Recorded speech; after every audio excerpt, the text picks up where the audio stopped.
Hello everyone. In this video, we are going to learn about social science CBSE class 10 important questions. Okay, that is actually from the history chapter 1, the rise of nationalism in Europe. In the previous video, we have actually learned about one marker question, which are the expected questions asked for 1 marks.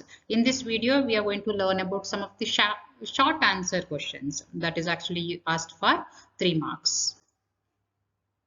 Let us see which are the important questions that is actually asked for short answer or for 3 marks. First question is, explain any 3 benefits of conservatism that emerged after 1815. Okay, explain any 3 benefits of the conservatism that emerged after 1815. So answer is 3 benefits of conservatism that emerged after 1815 were: first one, established and traditional institutions of state and society like monarchy, the church, property, and family should be preserved. That is actually the first important one. Second one, they believed in the modernization of the traditional institution to strengthen them rather than returning to the society of pre-revolutionary days. That is actually the second one.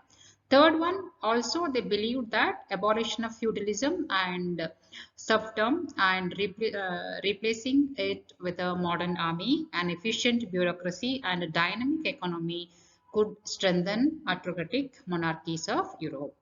These are the 3 important benefits of conservatism that emerged after 1815. So this will be expected for 3 marks. Second important question, explain the contribution of Otto von Bismarck in German unification. So you have to actually explain what are the contributions of Otto von Bismarck in German unification.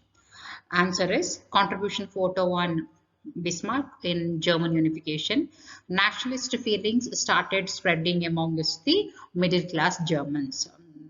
That can be one of the very important and foremost contribution of Otto von Bismarck, who in 1848 tried to unite different parts of German Confederation, into a nation state to have an elected parliamentarian government. However, this liberal movement was repressed by the combined forces of monarchy and military, supported by Prussian landowners. Then Prussian Chief Minister Otto von Bismarck took the responsibility of national unification. So, with the help of Prussian army and bureaucracy. Under his leadership, he fought 3 wars over 7 years with Austria, Denmark, and France. That is also very important. The question maybe in some of the exams, question may be asked like, who was this Otto von Bismarck? Then Prussian Chief Minister, and which are the wars actually fought by this Otto von Bismarck. That is also very important. Prussia was victorious in all these wars, and the process of unification of Germany was completed as a result of Prussian victory over France. That can be the contribution of Otto von Bismarck in German unification. Next question is, explain any 3 ways in which nationalist feelings were kept alive in Poland in the 18th and 19th centuries. So this is one more very important question. The answer will be like the 3 ways in which nationalist feelings were kept alive in 18th and 19th centuries in Poland. First one, emphasis on vernacular language. Language played an important role in developing nationalist sentiments. The use of the Polish language came to be seen as a symbol of struggle against Russian dominance. For example, in Poland, following armed rebellion against Russian rule, Polish was used for church gatherings and religious instructions. As a result, a number of priests and bishops were put in jails or sent to Siberia as punishment for their refusal to preach in Russia. That was the first important one. And second one, emphasis on collection of local folk. It was not just to recover an ancient national spirit, but also to carry the modern nationalist message to the large audience who were mostly illiterate. Okay. Third one, use of music to keep the nationalist feelings alive. For example, Karol Kurpinski celebrated the national struggle through his operas and music.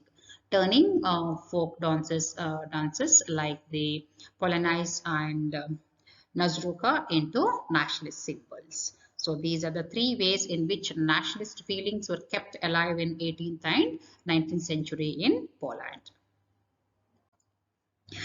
Next question is explain the contribution of Giuseppe Mazzini in spreading revolutionary ideas in Europe. Answer will be like the year following 1815 was a period of revolutionaries. That particular period is called as period of revolutionaries. Most of the revolutionaries were committed to oppose monarchical forms and to fight for liberty and freedom. One such prominent revolutionary was Giuseppe Mazzini, an Italian revolutionary who was, that was also asked for, sometimes they asked for 1 mark question. So you should know who's that particular person. He was an Italian revolutionary.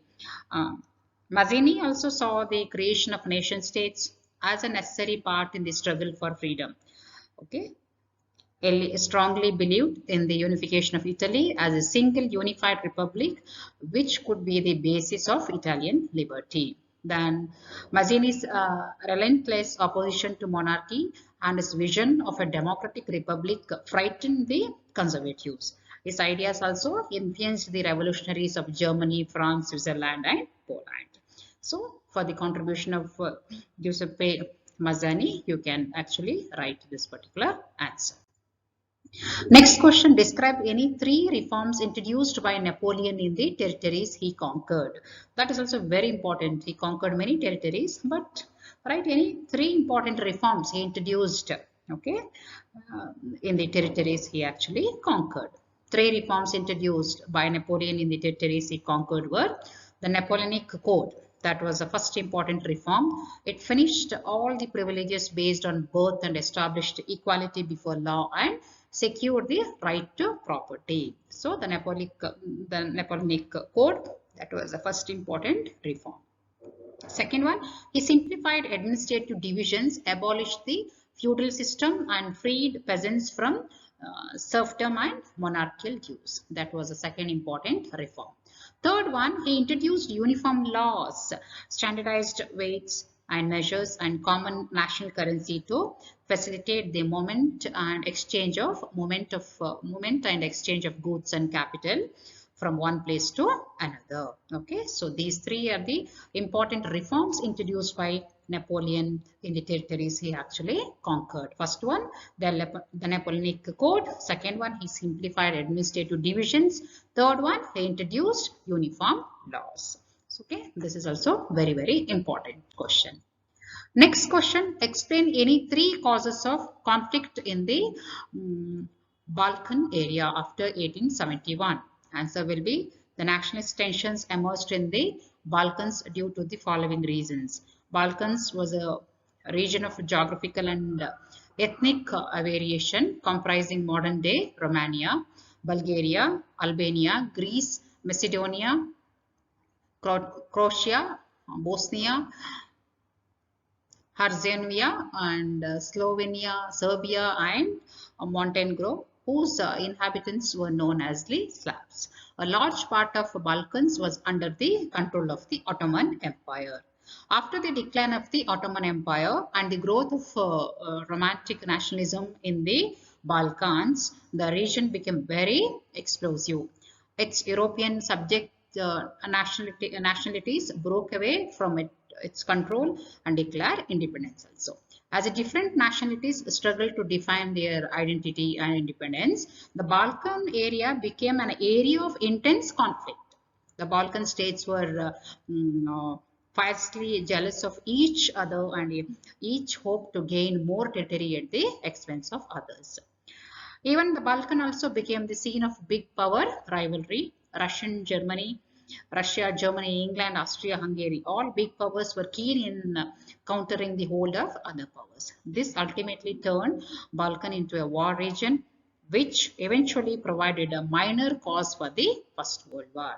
Okay, so these are the three causes of conflict in the Balkan area after 1871.